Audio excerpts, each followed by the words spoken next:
wbfms. নমস্কার, কৃষি দপ্তর পশ্চিমবঙ্গ সরকার আয়োজিত বাংলার মাটি বাংলার কৃষি অনুষ্ঠানে আপনাদের স্বাগত। আজকের আলোচ্য বিষয় কৃষি যান্ত্রিকীকরণ। যন্ত্র যেমন শিল্প বিপ্লব ঘটিয়েছে, কৃষিক্ষেত্র বিপ্লব ঘটিয়েছে এই যন্ত্রপাতি। বিশেষ করে চাষের শুরু থেকে অর্থাৎ জমি প্রস্তুতি থেকে একেবারে ফসল কাটা পর্যন্ত বিভিন্ন পর্যায়ে যন্ত্রের ব্যবহার, সেটা ট্রাক্টর হোক, পাওয়ার টিলার, পাম্প কিংবা হারভেস্টার, এরকম বিভিন্ন যন্ত্রপাতি এক অভিনবত্ব নিয়ে এসেছে যেমন কৃষিক্ষেত্রে, এবং তার সাফল্যের ফলেই কিন্তু শ্রম লাঘব হয়েছে, সময় সংক্ষেপ হয়েছে, সেই সঙ্গে অধিক উৎপাদনের মাধ্যমে কৃষকদের আয়ও বৃদ্ধি পেয়েছে। এবং আরও একটা বিশেষ খবর রয়েছে যে সরকারি সহায়তায় ভর্তুকির মাধ্যমে এইসব যন্ত্রপাতি ক্রয়ের একটা সুযোগও রয়েছে। কিভাবে করবেন, কি বলছেন বিশেষজ্ঞরা, আপনাদের প্রশ্ন সব নিয়ে শুরু করবো আজকের আলোচনা। শুরুতেই আপনাদের সঙ্গে আলাপ করে দিই, আজ আমাদের সঙ্গে কলকাতা টিভি স্টুডিওতে উপস্থিত আছেন দুই বিশিষ্ট অতিথি। আমাদের সঙ্গে রয়েছেন আমার ডান দিকে সৌরভ ব্যানার্জি, সহ কৃষি অধিকর্তা সার, মুখ্য কার্যালয় কলকাতা থেকে। নমস্কার, স্বাগত আপনাকে। নমস্কার। হ্যাঁ, আর আছেন আমার বাঁদিকে রয়েছেন দীপ মণ্ডল, সহ কৃষি অধিকর্তা আমাদের মুখ্য কার্যালয় যেসব বিল্ডিং থেকে। নমস্কার, স্বাগত আপনাকে। নমস্কার। আর প্রিয় দর্শক বন্ধু, আপনারা তো আছেনই, আপনাদের জন্য নাম্বার টিভি স্ক্রিনে দেওয়া আছে, ওই নাম্বারে ফোন করে আপনাদের বিষয়, আজকের বিষয়ের ওপর ফোন অবশ্যই রাখবেন। আমি চলে আসছি সরাসরি আলোচনায়। আমি সৌরভবাবু, আপনার কাছে প্রথমেই যে প্রশ্নটা জানতে চাইব যে আমাদের আজকের বিষয়টা রয়েছে যে কৃষি যান্ত্রিকীকরণ এবং এর উদ্দেশ্য, এবং অবশ্যই এই নিরিখে আমাদের পশ্চিমবঙ্গের অগ্রগতি কতটা, চিত্রটা। হ্যাঁ, যেটা শুরুতেই যেটা বলতে হয় যে কৃষি যান্ত্রিকীকরণ আধুনিক কৃষির একটা গুরুত্বপূর্ণ অঙ্গ। এখন কৃষি যন্ত্রপাতির বিচক্ষণ ব্যবহার এবং কার্যকারিতা বৃদ্ধির মাধ্যমে আমাদের কিন্তু, আপনি যেটা প্রথমেই বললেন, ফসলের উৎপাদনশীলতা বৃদ্ধি পায় এবং কৃষকদের আয়ও বৃদ্ধি পায়। এর সঙ্গে সঙ্গে যেটা হয়, আমাদের যে কৃষিতে শক্তির প্রাপ্যতা, যেটাকে পরিভাষায় আমরা বলি ফার্ম পাওয়ার অ্যাভেলেবিলিটি, সেই কৃষিতে শক্তির প্রাপ্যতাটাও কিন্তু অনেকটা বৃদ্ধি পায়। এবারে আমরা যদি পশ্চিমবঙ্গের কৃষি চিত্র বা কৃষি যান্ত্রিকীকরণের চিত্র সম্বন্ধে একটু দেখি, 2012-13 সালে থেকে, যবে থেকে প্রকল্পটা চালু হয়েছে, তখন কৃষিতে শক্তির প্রাপ্যতা ছিল 1.37 কিলোওয়াট পার হেক্টর। বর্তমানে 24-25 সাল শেষ হয়ে আমাদের এখন চলছে, আমাদের 25-26 সালের কাজ চলছে, এখন কিন্তু কৃষিতে শক্তির প্রাপ্যতা 2.47 কিলোওয়াট প্রতি হেক্টরে এসে দাঁড়িয়েছে। মানে 1.37 থেকে 2.47। তো আমাদের এক্ষেত্রে কিন্তু অনেকটাই অগ্রগতি হয়েছে। এইবারে যেটা হচ্ছে যে কৃষিকাজ সময় নির্ভর, অর্থাৎ নির্দিষ্ট সময়ে সমস্ত কাজ সম্পন্ন করতে হয়। সে ফসল বোনা থেকে আরম্ভ করে অন্তর্বর্তীকালীন পরিচর্যা বলুন, কাটা বলুন, ঝাড়া বলুন, এই সমস্ত কাজ কিন্তু একটা নির্দিষ্ট সময়ের মধ্যে করতে হয়। কিছু কিছু ক্ষেত্রে বা ম্যাক্সিমাম সময় যেটা লক্ষ্য করা যায় যে যখন পিক পিরিয়ড থাকে, মানে যখন আমাদের শ্রমিকের চাহিদাটা খুব বেশি থাকে, সেই সময় কিন্তু শ্রমিকের অপ্রতুলতা লক্ষ্য করা যায়। একদম। তো এইটাকে যদি আমরা কৃষি যান্ত্রিকীকরণের মাধ্যমে, যন্ত্রের মাধ্যমে যদি এই কাজগুলো করতে সক্ষম হই, তাহলে কিন্তু আমাদের ফসলের উৎপাদনশীলতা বৃদ্ধি পাবে এবং কৃষকের আয়ও কিন্তু অনেকটাই বৃদ্ধি পাবে। আচ্ছা, যেমন ধরুন একটা বীজ বোনা যন্ত্র, এই বীজ বোনা যন্ত্রের মাধ্যমে নির্দিষ্ট দূরত্ব এবং গভীরতায় সঠিক পরিমাণ বীজ কিন্তু জমিতে বপন করা যায় এবং বীজের যে পরিমাণ, অপচয়টা এবং বীজের পরিমাণটাও কিন্তু কম হয়, কম লাগে। তো এই সমস্ত বিষয়গুলোকে মাথায় রেখে পশ্চিমবঙ্গ সরকার কৃষি যান্ত্রিকীকরণ যে প্রকল্প 2012-13 সাল থেকে চালু করেছিল, এর মূল যে উদ্দেশ্যগুলো ছিল সেগুলো ছিল যে পশ্চিমবঙ্গের নিরিখে যে সমস্ত কৃষি যন্ত্রপাতি চাষিদের কাছে চাহিদা অনেক বেশি আছে, সেইগুলো চাষিদের মধ্যে বিতরণ করা। অত্যাধুনিক দামি এবং হাইটেক কৃষি যন্ত্রপাতি ভাড়াতে চাষিদের মধ্যে দেওয়া। এছাড়া হচ্ছে ব্যাংকের মাধ্যমে ব্যাংক লোনের ব্যবস্থা করা। এছাড়া আমাদের যে সমস্ত গণমাধ্যম রয়েছে, রেডিও, টিভি, এইগুলোতে নিয়মিত প্রচারের ব্যবস্থা করা। আর কৃষি দপ্তরের যে আমাদের ওয়েবসাইট আছে www.wbfms.wb.gov.in, এই যে পোর্টাল আছে, সেই পোর্টালে এই যে আমাদের যে প্রকল্প, এটা সম্বন্ধে প্রচার। তো এই সমস্তগুলোকে নিয়েই কিন্তু পশ্চিমবঙ্গের কৃষি যন্ত্রিকীকরণ যে প্রকল্পটা শুরু হয়েছিল। এখন যদি আমাকে এখানে স্ট্যাটিস্টিক্স বলতে হয় যে এখন পর্যন্ত আমাদের 5.24 লক্ষ মানে 5,24,000 কৃষককে আমরা 5,63,000 কৃষি যন্ত্রপাতি বিতরণ করতে পেরেছি এবং ভর্তুকির পরিমাণ 1177 কোটি টাকা। আচ্ছা, এটা সিন্স ইনসেপশন মানে 2012-13 সাল থেকে 24-25 সাল পর্যন্ত যেটা গ্রাফ ক্রমশ ঊর্ধ্বমুখী। গ্রাফ ক্রমশ ঊর্ধ্বমুখী। আমি দীপবাবু আপনার কাছে আসবো, যেটা জানতে চাইবো যে সৌরভবাবু যেটা বললেন আর কি, যে বিভিন্ন প্রকল্পের মাধ্যমে কৃষকরা সহায়তা পেতে পারেন, কি কি প্রকল্প আছে এবং সেগুলো একটু যদি বিস্তারিত। হ্যাঁ, যান্ত্রিকীকরণের জন্য চাষি ভাইদের জন্য পশ্চিমবঙ্গ সরকারের কৃষি দপ্তর 4টে প্রকল্প মূলত রেখেছে, যেগুলো একটু ছোট ধরনের যন্ত্র হয়, যেমন স্প্রে মেশিন হলো, ধান ঝাড়াই মেশিন হলো, তারপরে খড় কাটার যন্ত্র হলো, কোনো উইডার হলো, এই ছোট ধরনের যন্ত্রগুলো যেগুলো শক্তি কম, তার জন্য একটা এককালীন আর্থিক সহায়তা প্রকল্প আছে, যেটাকে আমরা বলি OTASFI, one time assistance for small farm implement. এটার মাধ্যমে চাষিরা একটা সাহায্য পেতে পারে, ভর্তুকি পেতে পারে। 2 নম্বর হচ্ছে যেটা প্রধান, FSSM, মানে এটা হচ্ছে বড় ধরনের যে যন্ত্রপাতিগুলো আছে, যেমন পাওয়ার টিলার বা পাম্প মেশিন, সোলার পাম্প বা ট্র্যাক্টর ধরনের রোটোভেটর বা ভুট্টা ঝাড়ানোর যন্ত্র, যেগুলো ব্যাটারি অপারেটেড বা ইলেকট্রিক্যালি অপারেটেড মেশিন আছে, আরও আমাদের স্প্রে মেশিনের মধ্যেও কিছু এরকম আছে, এরকম বড় বড় যন্ত্র যেগুলোর দাম বেশি, শক্তি বেশি, সেগুলোতেও এরকম আর্থিক সহায়তার প্রকল্প রয়েছে FSSM। এটা হচ্ছে financial support for farm mechanisation. এখানে আমরা একটা ভর্তুকি চাষিদের দিয়ে থাকি। এরপরে যেটা আসছে সেটা হচ্ছে কাস্টম হায়ারিং সেন্টার, যেটাকে আমরা ছোট করে CHC বলি। এটা কি? কিছুই না, চাষিদের জন্য এখানেও ভর্তুকি আছে। ইচ্ছা করলে কেউ একটা যন্ত্র ভাড়া করার কেন্দ্র স্থাপিত করতে পারে এই প্রকল্পের মাধ্যমে। এখানেও একটা ভর্তুকিতে 3-4 রকম যন্ত্রপাতি কিনে চাষিরা ইচ্ছা করলে সেখান থেকে ভাড়া দিতে পারে। আরেকটা নতুন প্রকল্প এখন এসছে, সেটা হচ্ছে farm mechanization hub. Farm mechanization হাবটা হচ্ছে একটা জায়গায় একটা চাষি একটার বেশি কয়েক ধরনের যন্ত্রপাতি এখানে সে কিনে সেগুলোকে ব্যবহার করতে পারে। এখানে কিন্তু ভর্তুকির পরিমাণটা সব থেকে বেশি। এটা নতুন, এটা আগে ছিল না, এটা নতুন অ্যাড হয়েছে। দীপবাবু, আরেকটা জিনিস আপনার কাছে জানতে চাইছি, যে এখন তো ড্রোনের ব্যবহারটা খুব হচ্ছে সমস্ত জায়গাতে এবং তার সুবিধে অসুবিধে তো রয়েছে, আপনাদের কাছে এই ড্রোনের ব্যবহার সম্পর্কে কি তথ্য রয়েছে? হ্যাঁ, ড্রোনের জন্য ভর্তুকি আছে, চাষিরা নিচ্ছেও বটে। ড্রোনে যেমন এটা হচ্ছে ফার্ম মেকানাইজেশন স্কিমে পড়ে, যেহেতু বড় যন্ত্রের দাম প্রচুর, ধরে নিন 5 থেকে 6 লাখ টাকা এখানে মানে খরচাই আছে।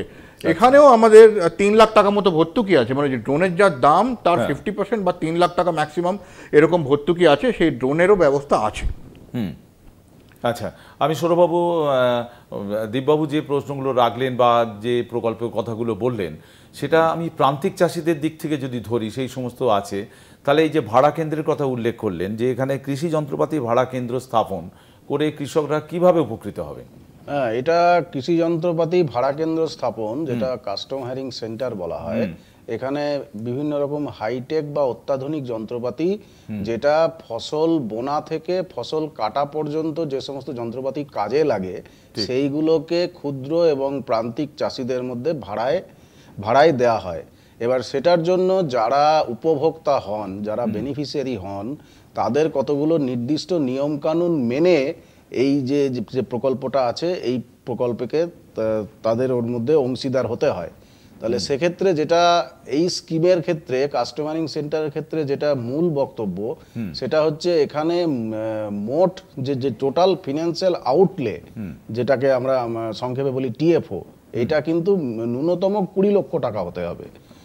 আর এক্ষেত্রে 20 লক্ষ টাকা থেকে 40 লক্ষ টাকার মধ্যে এটা হতে হবে। 40 লক্ষ টাকার বেশিও হলে কোনো সমস্যা নেই।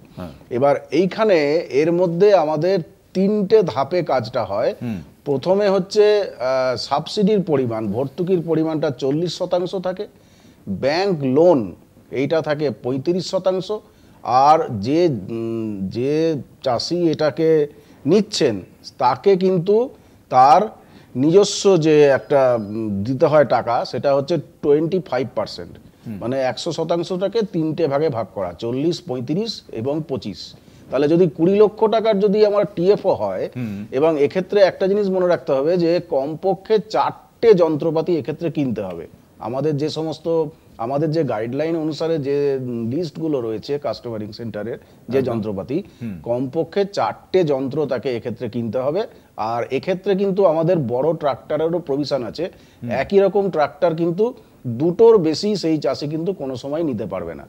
তাহলে 40 লক্ষ টাকা, যদি 20 লক্ষ টাকা তার টিএফও হয়, তাহলে 8 লক্ষ টাকা হচ্ছে সাবসিডি, যেহেতু 40% আমার যেহেতু বলা আছে, এই সাবসিডির টাকাটা কিন্তু ওই যে ব্যাংক থেকে সে লোন নিচ্ছে, 7 লক্ষ টাকা ব্যাংক লোন, যেহেতু 35% ব্যাংক লোন, আর 5 লক্ষ টাকা 25% তাকে কিন্তু নিজস্ব বিনিয়োগ করতে হবে। তাহলে এইখানে যে এই যে সাবসিডিটা 7 লক্ষ টাকা, এইটা কিন্তু ব্যাংকের একটা সাবসিডি রিজার্ভ ফান্ড অ্যাকাউন্ট আছে, ওই অ্যাকাউন্টে কিন্তু এই টাকাটা 5 বছরের জন্য গচ্ছিত থাকবে, ফিক্স থাকবে। আচ্ছা, ওই 5 বছর পর্যন্ত সে ব্যাংক থেকে যে লোনটা নিয়েছে ইন্টারেস্ট সমেত সেই লোনটাকে সেই চাষিকে ফেরত দিতে হবে। 5 বছর কমপ্লিট হওয়ার পরে লোনটা যখনই তার ফেরত দেওয়া হয়ে গেল, তখন কিন্তু সে ওই সাবসিডি রিজার্ভ ফান্ডে যে টাকাটা রয়েছে সেইটা সে সেখান থেকে পেতে পারবে। তার আগে কিন্তু তার অ্যাকাউন্টে ওই টাকা ঢুকবে না।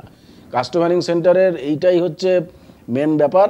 এবারে এক্ষেত্রে যেটা করতে হবে, অনলাইনে অ্যাপ্লিকেশন করে দিয়ে তারপরে আমাদের জেলা অফিস থেকে তার সমস্ত কিছু কাজকর্মগুলো হবে। জেলা অফিসের সঙ্গে যোগাযোগ রেখে সেখান থেকে ইন প্রিন্সিপাল স্যাংশন অর্ডার দেওয়া হয়। তারপর বিস্তারিত আরো যদি জিজ্ঞাসা থাকে ওখান থেকে তারা সমস্ত এটা পেয়ে যেতে পারবেন। আচ্ছা, আরেকটা যেটা আছে যে ফার্ম ব্যাংক, যেটা বা হাব, এই বিষয়টা যদি একটু। হ্যাঁ, ফার্ম মেশিনারি হাব বা ফার্ম মেশিনারি ব্যাংক, এই প্রকল্পটা 2023-24 সাল থেকে আমাদের রাজ্যে চালু হয়েছে, এবং চালু হওয়ার কিন্তু পরেই খুবই জনপ্রিয়তা লাভ করেছে। এক্ষেত্রে যেটা হচ্ছে, এর আগের বছর পর্যন্ত মানে 24-25 সাল পর্যন্ত আমাদের যেটা ছিল, 10 লাখ টাকা পর্যন্ত টোটাল টিএফও যদি থাকে তাহলে এরা অ্যাপ্লাই করতে পারবে। 80% সাবসিডি, মানে 8 লাখ টাকা সেখানে ভর্তুকি, আর 2 লক্ষ টাকা নিজস্ব তার থাকতে হবে। এবারে এই বছরে আমাদের যে 25-26-এ যে প্রকল্পটা এখন চলছে, এই বছরে ফার্ম মেশিনারি হাবটাকে 2 ভাগে ভাগ করা হয়েছে। একটা হচ্ছে 10 লাখ টাকা পর্যন্ত যে সমস্ত যন্ত্রপাতির দাম, এবং এক্ষেত্রে 1-এর অধিক যন্ত্রপাতি নিতে হবে। আর আরেকটা হচ্ছে 10 লক্ষ থেকে আপনার একদম 30 লক্ষ টাকা পর্যন্ত যদি টিএফও হয়। এবার এইটার ক্ষেত্রে কিন্তু তাকে কমপক্ষে 4টে, কাস্টমারিং সেন্টারে যেমন কমপক্ষে 4টে যন্ত্র নিতে হয়, এক্ষেত্রেও কিন্তু কমপক্ষে 4টে যন্ত্র নিতে হবে। এবং এইটা 10 থেকে আপনার 30 লক্ষ টাকা পর্যন্ত যে প্রজেক্টটা, এইটা কিন্তু পুরোটাই ব্যাংক লিঙ্কড, মানে কাস্টমারিং সেন্টারে যেরকম ক্রেডিট লিঙ্কড আছে। একটু বিরত করছি, এক বন্ধু আছেন টেলিফোনে, একটু দেখে নিই। হ্যালো, হ্যাঁ, কে বলছেন, কোথা থেকে বলছেন? হ্যাঁ বলুন, কে বলছেন? হ্যাঁ, আমি নদিয়া থেকে নীলরতন মন্ডল কথা বলছি। হ্যাঁ বলুন নীলরতন বাবু। হ্যাঁ বলছি, আমাদের এখানে এগ্রিকালচার ডিপার্টমেন্ট অফিস আছে করিমপুর। হ্যাঁ, ওখানে গিয়ে আমরা যদি যোগাযোগ করি যন্ত্রপাতির বিষয়ে, হ্যাঁ, তো সেখানে গিয়ে আমি এখন ট্রাক্টরের জন্য আবেদন করলে আমাকে কিভাবে কি আবেদন করতে হবে? ঠিক আছে, আপনি সঙ্গে থাকুন, আপনার প্রশ্ন বুঝতে পেরেছি, আমরা উত্তর নিয়ে নেব। আমি এই প্রশ্নতেই যেতাম দীপবাবুর কাছে, যে দীপবাবু যে জিনিসটা জানতে চাই, এবার আবেদন, মানে প্রত্যেকেই তো আজকে যারা অনুষ্ঠান শুনছেন তাদের আগ্রহ বাড়ছে এই সম্পর্কে, আরো বিস্তারিত জানতে চাইছেন যে আবেদন তারা কিভাবে করবেন। একদম, আমি এটা বলতামই, তা বলে নি। দেখুন, পশ্চিমবঙ্গ সরকার একটা ওয়েবসাইট করেছে, সেই ওয়েবসাইটের মধ্যে দিয়ে আবেদনটা করতে হয়। ওয়েবসাইটটা হচ্ছে, ভালো করে শুনুন, www.wbfms, তারপরে আবার তারপরে wb.gov.in। এটা সবাই জানে মোটামুটি, যে কোনো কম্পিউটার সেন্টারে বা তথ্য মিত্র কেন্দ্রতে গিয়ে আপনি বললেই ওরা খুলে দেবে। ঠিক, ওটা হচ্ছে wbfms, তারপরে আবার wb.gov.in। এখানে গিয়ে আপনাদের একটা ফর্ম খুলবে, ওখানে সেই ফর্মটা ফিল আপ করতে হবে, ওই ইন্টারনেটের মাধ্যমে ফিল আপ করতে হবে। কিছু তথ্য ওখানে দিতে হয় যে আপনি কি ধরনের যন্ত্র নেবেন, কোন কোম্পানির যন্ত্র নেবেন, কত তার পাওয়ার হবে, সমস্ত কিছু ওখানে দেওয়া থাকে। আপনি ওখান থেকে বেছে নিতে পারবেন, তার দাম কত, তার ভর্তুকির পরিমাণ কত, সব কিছু ওখানে থাকে। সেখান থেকে বেছে নিয়ে আপনি ওটাকে সাবমিট করবেন। ওখানে আরও কিছু তথ্য দিতে হয়, যেমন আপনার নিজের কিছু পার্সোনাল তথ্য, মানে আপনার ব্যাংকের পাসবইয়ের অ্যাকাউন্ট নাম্বার, আপনার আধার কার্ড বা ভোটার কার্ডের নাম্বার, আপনার পরিচয়, আপনার ঠিকানা ইত্যাদি, জমির পরিমাণ, এগুলো এই ধরনের তথ্য যেগুলো সাধারণত প্রত্যেকটা ফর্ম সরকারি প্রকল্পতে ভরতে গেলে লাগে, এগুলো দিতে হবে ওখানে। ওইটা করে একটা প্রিন্ট আউট নিয়ে, সে প্রিন্টটা নিয়ে আপনার যে ব্লকের যে কৃষি আধিকারিকের অফিস আছে, এডিএ সাহেবের অফিস, ওখানে গিয়ে ওটা জমা দেবেন। তার সঙ্গে যেসব নথিগুলো বললাম, ব্যাংকের পাসবইয়ের জেরক্স, আপনার আধার ভোটারের জেরক্স, জমির কাগজের জেরক্স, এগুলো দিতে হয়। তো এগুলো ওখানে জমা দিলে ওনারা তারপরে একটা আছে প্রসেস, ওটা প্রসেসিং হবে, লিস্ট তৈরি হবে, সেই লিস্ট অ্যাপ্রুভাল হবে, তারপরে আপনাদের কাছে পারচেজ অর্ডার ওরা কিনতে বলবে বা বিল পত্র জমা, সেটা সৌরভ সাহেব পরের ডিটেলসে বলবে। তবে এখানে আরও কয়েকটা জিনিস আমার বলার দরকার আছে। আবেদন যখন করবেন কয়েকটা জিনিস মাথায় রাখবেন, যেমন ওটিএ, এসএফআই এবং এফএফএসএম দুটোতেই কিন্তু আপনি আবেদন একসঙ্গে করতে পারবেন না, যে কোনো একটাতে আবেদন করতে হবে। আচ্ছা, সোলার পাম্প বা যদি পাওয়ার টিলার নিতে চান, সেখানে আপনার 1/2 একর জমি থাকা দরকার নিজের নামে। জয়েন্ট ব্যাংক অ্যাকাউন্ট হলে চলবে, সেখানে নিয়ে অসুবিধা নেই। তবে আপনি যদি গভর্নমেন্ট এমপ্লয়ি হন, আপনি কোনো প্রকল্পতেই অ্যাপ্লাই করতে পারবেন না, এটা নতুন নিয়ম এসেছে। এরকম আরও কিছু নিয়ম আছে, যেমন যন্ত্রপাতি কেনার পরে 4 বছর অবধি সেই যন্ত্রপাতিকে আপনি বিক্রি করতে পারবেন না, সেখানে একটা আন্ডারস্ট্যান্ডিং বা এগ্রিমেন্ট করতে হয়। বা যদি আপনি বিগত কয়েক বছরের মধ্যে যন্ত্রপাতি এই প্রকল্পের মাধ্যমে কিনে থাকেন, তাহলে কিন্তু আপনি নতুন করে সেই পিরিয়ডের মধ্যে অ্যাপ্লাই করতে পারবেন না। এগুলো সবই ওখানে লেখা থাকবে, বা এগুলো মাথায় রেখে অ্যাপ্লাই করতে হবে। আপনাকে ওই প্রিন্টটা এনে খালি এডিএ সাহেবকে ধরিয়ে দিতে হবে, তারপরে তালিকা তৈরি হবে। এইভাবে আবেদন, 3-4টে প্রকল্প আছে, সবকটাতেই মোটামুটি একই রকম। ঠিক। আচ্ছা, দীপবাবু তো আপনার কোর্টে বল দিয়েছে, সৌরভবাবু, যে পরবর্তী পর্যায়টা আপনি বলবেন যে এই আবেদন করার পর কি কি পদ্ধতি কৃষক বন্ধুরা নেবেন। যখন চাষিরা অনলাইনে যখন আবেদন করলেন, সেটা ধরুন এফএসএসএম হোক, ওটিএসএফআই হোক, কাস্টমার হায়ারিং সেন্টারই হোক বা কমিশনারি ব্যাংকই হোক, এই 4টে যে প্রকল্প আমাদের আছে, আবেদন করার পরে তার হার্ড কপিগুলো আমাদের এফএসএসএম এবং ওটিএসএফআই এর ক্ষেত্রে ব্লক কৃষি অফিসে, এবং কাস্টমারিং সেন্টার এবং কমিশনারি ব্যাংকের ক্ষেত্রে জেলা কৃষি অফিসে এসে জমা দিতে হবে। তার জন্য নির্দিষ্ট সময়সীমা কিন্তু বেঁধে দেওয়া থাকবে। জমা দেওয়া যেটা হবে, ওই অনলাইনে যে অ্যাপ্লিকেশনগুলো রয়েছে সেগুলো লটারি হবে, অনলাইনেই লটারি হবে। আচ্ছা, তো অনলাইনে এক্ষেত্রে এই পদ্ধতিটা আমাদের গত বছর থেকে চালু করা হয়েছে। এটা এই কারণে চালু করা যে যারা আগে কি হতো, যারা প্রথম দিকে অনলাইনে অ্যাপ্লিকেশন করছিল, তারাই কিন্তু ম্যাক্সিমাম ইয়েগুলো পেতো, যন্ত্রপাতিগুলো পেতো। যারা পরের দিকে অ্যাপ্লাই করতো তারা কিন্তু পেতো না। এটা যাতে সবাইকার যাতে সুযোগটা সমান থাকে, সেই কারণে শুরুতে যেটা করে দেওয়া হয়, শুরুতে লটারি করে দেওয়া হয়। এবারে লটারি করে দেওয়ার পরে তারপরে ব্লক লেভেল স্ক্রিনিং কমিটি, যেখানে ব্লকের বিডিও সাহেব রয়েছেন, ব্লকের এডিও সাহেব রয়েছেন, ব্লকের পঞ্চায়েত সমিতির সভাপতিরা রয়েছেন, তাদের একটা ব্লক লেভেল স্ক্রিনিং কমিটির একটা মিটিং হয়, সেখানে প্রায়োরিটি লিস্ট তৈরি হয়। সেই প্রায়োরিটি লিস্টটা কিন্তু ডিস্ট্রিক্ট লেভেল স্ক্রিনিং কমিটি যেটা আছে, যেখানে আমাদের ডিস্ট্রিক্টের আমাদের ডিএম সাহেব আছেন, তার সঙ্গে সঙ্গে আমাদের জেলার ডিডি অ্যাডমিন সাহেব আছেন, এবং জেলার যারা কৃষি কর্মকর্তারা আছেন, এই ডিস্ট্রিক্ট লেভেল যে স্ক্রিনিং কমিটি হয়, সেই ডিস্ট্রিক্ট লেভেল স্ক্রিনিং কমিটির মিটিং হওয়ার পরে ফাইনাল প্রায়োরিটি লিস্ট তৈরি হয়। এবারে ওই প্রায়োরিটি লিস্ট যেটা হতো, ধরুন 1 থেকে 100টা একটা প্রায়োরিটি লিস্ট হলো, সেই প্রায়োরিটি লিস্টের উপর বেস করে ব্লকের যারা আছেন, ব্লকের যারা কৃষি আধিকারিক আছেন, তারা পারচেজ অর্ডারগুলো দেন যে আপনার নামে এইটা পারচেজ অর্ডার ইস্যু করা হচ্ছে, আপনি এই যন্ত্রপাতিটা উইদিন 15 ডেজ, 15 দিনের মধ্যে আপনি কিনুন। আচ্ছা, এবং এক্ষেত্রে একটু রিল্যাক্সেশন দেওয়া আছে। যদি সোলার পাম্প সেট হয় বা ডাল মিল জাতীয় হয়, যেগুলো ইনস্টলেশনের কাজ থাকে, সেইগুলোর ক্ষেত্রে 15 ডেজের জায়গায় আরো 15 দিন এক্সট্রা টাইম দেওয়া হয়। তাহলে এই পারচেজ অর্ডারটা যখনই সেই চাষি পেলো পারচেজ অর্ডার পাওয়ার পরে তাকে হচ্ছে 15 দিনের মধ্যে ওই আমাদের যে সমস্ত ডিলাররা রয়েছে যারা আমাদের পোর্টালে রেজিস্ট্রিকৃত সেই ডিলারদের কাছ থেকে যন্ত্রপাতিগুলো কিনতে হয়, কিনে নিয়ে এসে সেটার জিও ট্যাগিং হয়। জিও ট্যাগিং আমাদের ওয়েস্ট বেঙ্গল ফার্ম ম্যাপ আছে, সেই ফার্ম ম্যাপের মাধ্যমে জিও ট্যাগিং হয়। জিও ট্যাগিং হওয়ার পরে সেইটা মহকুমার যে কৃষি অফিস আছে সেই মহকুমা কৃষি অফিস থেকে বিল পেমেন্ট হয় সরাসরি ফার্মারের যে অ্যাকাউন্ট আছে সেই অ্যাকাউন্টে, এবং তখন কিন্তু ওই সমস্ত যে সমস্ত ডকুমেন্টগুলো লাগে, যেমন জিএসটি বিল লাগে যে যন্ত্রপাতি সে কিনেছে, তার সঙ্গে সঙ্গে আরো অন্যান্য কিছু আনুষঙ্গিক জিনিসপত্র লাগে, আচ্ছা তখন ফার্মারের অ্যাকাউন্টে কিন্তু টাকাটা ঢোকে সাবসিডি কার্ড।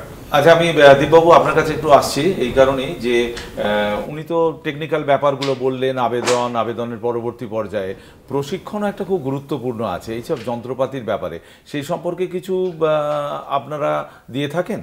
হ্যাঁ, আমাদের কৃষি প্রশিক্ষণ যেমন আমাদের সারা বছর বিভিন্ন প্রকল্পের মাধ্যমে হয়, সেখানে প্রত্যেকটা প্রকল্পের মাধ্যমেই আমরা যন্ত্রপাতি প্রশিক্ষণের ব্যাপারে কিছু না কিছু বলেই থাকি। আর পার্টিকুলারলি এই মেশিনপত্র চালানোর জন্য মাঝে মধ্যেই আমাদের যে গভর্নমেন্টে সরকারি ফার্মগুলো থাকে, এই ফার্মে মাঝে মাঝে ডেমনস্ট্রেশন হয়, সেখানে চাষিদেরও আনা হয়, আমাদের টেকনিক্যাল আমাদের যারা অফিসার ওরাও যায়, নতুন ধরনের যখন যন্ত্রপাতি আছে, যেমন আপনি বললেন ড্রোনটা তো সেইভাবে প্রচলিত হয়নি, হচ্ছে আস্তে আস্তে ছড়াচ্ছে। তো সেটা কিভাবে ফাংশনিং হয়, তার জন্য কি লাগে, লাইসেন্স কিভাবে করতে হয়, কিভাবে চালাতে হয়, বা প্যাডি ট্রান্সপ্ল্যান্টার যেমন মানে অটোমেটিক্যালি যে ধান রোয়ার যন্ত্র, সেটারও আমাদের আগে ডেমনস্ট্রেশন হয়েছে, ট্রেনিং হয়েছে। এরকম আমরা প্রতিনিয়ত মানে নিয়মিতভাবে এরকম ধরনের ট্রেনিং আমরা করে থাকি অফিসারদের জন্য, ডিলারদের জন্য এবং চাষি ভাইদের জন্য। আর একটা জিনিস জানতে নিশ্চয়ই আগ্রহী আছেন আমাদের আজকে দর্শকেরা, যে ভর্তুকির কথা যখনই বলা হয় যে কত শতাংশ এই সমস্ত যন্ত্রপাতি কেনার? হ্যাঁ, একদম। ভর্তুকির ব্যাপারটা বলার আগে আমি একটা ছোট্ট করে অন্য কথা বলে নিই, যেটা বলতে ভুলে গেলাম। সেটা হচ্ছে, যখন আপনারা ওই আবেদনটা করবেন ওই অনলাইনে গিয়ে ওই ওয়েবসাইটে, আপনি কি যে কোনো মেশিন কিনতে পারবেন তা নয়। নির্দিষ্ট কিছু কোম্পানি আছে যেগুলো নামি দামি কোম্পানি, যারা মেজরিটি মেশিন আমাদের ভারতবর্ষে তৈরি করছে, তারা সবাই প্রায় ওখানে নথিভুক্ত থাকবে। একমাত্র নথিভুক্ত কোম্পানি, নথিভুক্ত মেশিনই আপনি ওই এই ওয়েবসাইট থেকে কিনতে পারবেন। এবং নির্দিষ্ট ডিলার্স আছে আপনার ব্লকের কাছাকাছি, আপনার কাছাকাছি বেশ কিছু ডিলার ওখানে নথিভুক্ত থাকবে। আপনি নথিভুক্ত মেশিন ISI স্ট্যাম্পওয়ালা একমাত্র সেই নথিভুক্ত ডিলারের কাছ থেকেই ওখানে বেশি কিনতে পারবেন। না যে কোনো মেশিন আপনি খোলা বাজারের যে কোনো মেড ইন চায়না মেশিন আপনি ওখান থেকে এরকমভাবে কিনতে পারবেন না। তবে বেশিরভাগ কোম্পানি, বেশিরভাগ ডিলারই ওখানে নথিভুক্ত আছে, সেটা নিয়ে আপনার কোনো চিন্তা নেই। ভর্তুকির ব্যাপারে আসি। আচ্ছা, তার আগে আরেকটা বলে নিই, একটা চাষি যেমন অ্যাপ্লাই করতে পারবে, ইচ্ছা করলে কোনো স্বনির্ভর দল, কোনো সেলফ হেল্প গ্রুপ বা কোনো প্যাক্স, কোনো সমবায় সমিতি, ওরাও ইচ্ছা করলে দলগতভাবে নিতে হবে। একজন অপেক্ষা করছেন, একটু শুনে নি দর্শক বন্ধু। হ্যালো হ্যালো, হ্যাঁ কে আছেন বলুন। হ্যালো, সমীর ঘোষ বলছি, পাঁশকুড়া নদীয়া ডিস্ট্রিক্ট থেকে। আচ্ছা বলুন সমীর বাবু। হ্যাঁ বলছি স্যার, ওই আমি একটা ট্র্যাক্টর নিতে ইচ্ছুক, কিন্তু দীপুবাবু যেটা বললেন যে আমরা ডট যেটা, ওটা তো আমরা এমনি আমাদের লোকাল এডিও সাহেব বা KPS এর মাধ্যমে জানতে পারবো এগুলো? আচ্ছা, আপনি সঙ্গে থাকুন। হ্যাঁ, আমি আপনাকে বলি, ট্রাক্টরটা কিন্তু আমাদের কাস্টমারিং সেন্টার এবং ফার্মেসিনারি ব্যাংক এই দুটো স্কিমের সঙ্গে যুক্ত। এবার শুধু একটা ট্রাক্টর কিন্তু আপনার পক্ষে নেওয়া সম্ভব নয়। কাস্টমারিং সেন্টারের সঙ্গে যুক্ত হতে গেলে আপনাকে কমপক্ষে 4টে যন্ত্রপাতি কিনতে হবে, তার মধ্যে 2টো ট্রাক্টর থাকতে হবে। আর ফার্ম মেশিনারি ব্যাংকের ক্ষেত্রে যদি আপনার 10 লাখ টাকা পর্যন্ত TF হয়, তাহলে আপনাকে 2টো যন্ত্রপাতি কিনতে হবে, তার মধ্যে একটা ট্রাক্টর থাকতে পারে। আচ্ছা, আমরা একদম শেষ পর্যায়ে চলে এসেছি, খুব সংক্ষেপে ভর্তুকির ব্যাপারে বলি। OTSFI ছোটখাটো যন্ত্রপাতি যেগুলো আছে, সেখানে ম্যাক্সিমাম 10,000 টাকা অবধি ছাড় আছে, কিংবা মেশিনের যা দাম তার 50%। এটা হচ্ছে নিয়ম। ফার্ম মেকানাইজেশন ক্ষেত্রে, মানে যেগুলো বড় মেশিন, পাওয়ার টিলার ইত্যাদি, পাম্পসেট এই ধরনের, রোটোভেটর, এখানে কিন্তু ম্যাক্সিমাম 3 লক্ষ টাকা অবধি ভর্তুকি আছে, বা মেশিনের যা দাম তার 50 থেকে 60%। এই ধরনের বিভিন্ন মেশিন আছে, তার আলাদা আলাদা ভর্তুকির পরিমাণ আছে। এখন হয়তো সময় পাবো না, তবে একটা জাস্ট এক্সাম্পল দিই। যেমন পাওয়ার টিলার খুব বেশি চাষিরা নেয়, পাওয়ার টিলারের ভর্তুকিটা কিরকম লাখ টাকা অবধি ভর্তুকি আছে এক একটা পাওয়ার টিলারের উপরে। ঠিক আছে, এরকম প্রচুর আছে একের পর এক। আমি শেষ প্রশ্ন নিয়ে আসবো সৌরভবাবু আপনার কাছে, যে 2025-26 অর্থবর্ষে আবেদন করাটা কবে শুরু হয়েছে এবং কতদিন পর্যন্ত এই সুযোগটা চাষি বন্ধুরা পাবে? এখন অনলাইনে কিন্তু অলরেডি ফার্মারদের অ্যাপ্লিকেশন অলরেডি চলছে। 10ই সেপ্টেম্বর থেকে আমাদের অনলাইনে অ্যাপ্লিকেশন শুরু হয়েছে এবং এটা চলবে হচ্ছে আমাদের 23রা নভেম্বর পর্যন্ত। এবারে এক্ষেত্রে একটা জিনিস বলে রাখা ভালো, যে আমাদের যে দুয়ারে সরকার ক্যাম্প চলছে, মানে আমাদের পাড়া আমাদের সমাধান আপাস যেটাকে বলা হচ্ছে, ওইখানে কিন্তু যে রেজিস্ট্রেশন যে আইডি, ওইটা কিন্তু আমাদের এফএসএসএম এবং ওটিএসএম বাধ্যতামূলক। আচ্ছা, ঘড়ি জানান দিচ্ছে যে আমাদের এবার ইতি টানতেই হবে। স্টুডিওতে আসার জন্য আপনাদের দুজনকে অসংখ্য ধন্যবাদ এবং নমস্কার। সেই সঙ্গে প্রিয় দর্শক বন্ধু, আপনারা শুনলেন আজকের অত্যন্ত গুরুত্বপূর্ণ আলোচনা। আশা করব বাকি বিস্তারিত জানতে আপনারা স্থানীয় ব্লক অফিসের সঙ্গে, কৃষি আধিকারিকদের সঙ্গে যোগাযোগ করবেন। এইরকমই প্রতি বৃহস্পতিবার কলকাতা টিভির পর্দায় ঠিক 5:30টায় বাংলার মাটি বাংলার কৃষি অনুষ্ঠান দেখতে ভুলবেন না। আজকের মতো বিদায় নিচ্ছি, কিন্তু এখন কোথাও যাবেন না। পরবর্তী অনুষ্ঠানের জন্য আপনাদের চোখ থাকুক কলকাতা টিভির পর্দায়। নমস্কার।